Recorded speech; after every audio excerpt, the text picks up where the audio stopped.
Hey y'all, Zach McDonald, your real estate agent here at Real Property Associates. Today I want to shoot a brief video and recap my latest real estate negotiation and also share some tips to take home with you. So the backstory here, earlier this week, one of my clients, well, I guess it was the end of last week, so this will give you an illustration of the offer review timeline. So right now, typically sellers are waiting about a week to look at offers. So my client saw this house come on the first day, went and took a look at it and really liked it. So we actually set up a pre-inspection so that we could get an inspector out there to take a look at the property and then help us and inform our offer.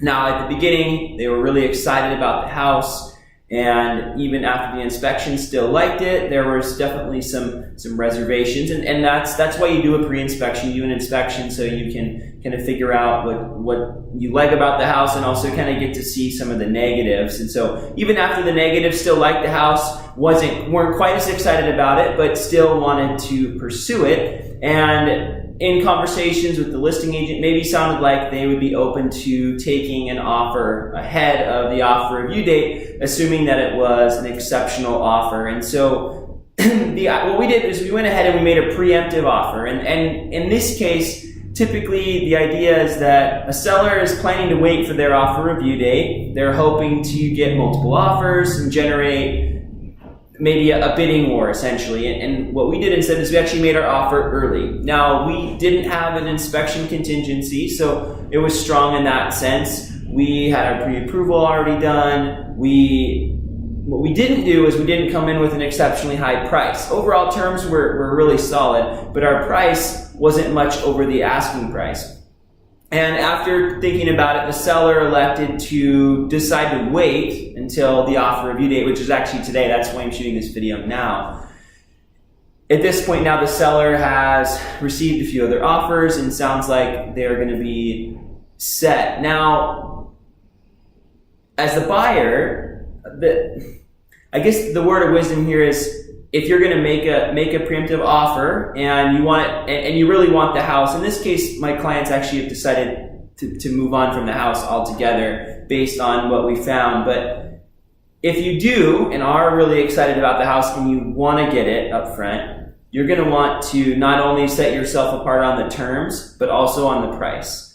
And from my experience being on the other side, a seller is willing to generally, in this hot real estate market, wait for their review date.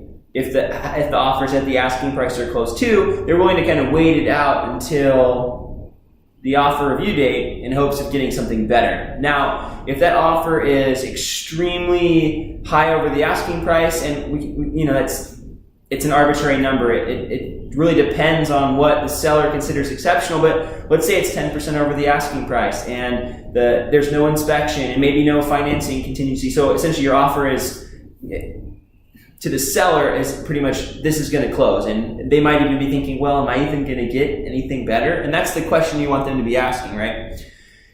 On the seller side, the reason that we typically set up an offer review period is so that you can get more than one offer. You, by setting that offer review date, allow all the buyers to see the property, make an offer, and do their inspections, things like that. And the hope is that you do get multiple offers. And so if that's the goal going in, you want to stick to your guns a little bit. But if you do get an offer that is, 10, 15, 20% over the asking price and has really favorable terms for you, it might be wise to take it. I've seen it where sometimes the seller doesn't take it and they end up getting less in the end. And I've also seen it where, they wish they would have waited. And so just in a big picture, you have to make that decision for yourself. Sometimes taking that offer is good. And I mentioned that in the video before. Sometimes you do really want to just take that offer when it's that great.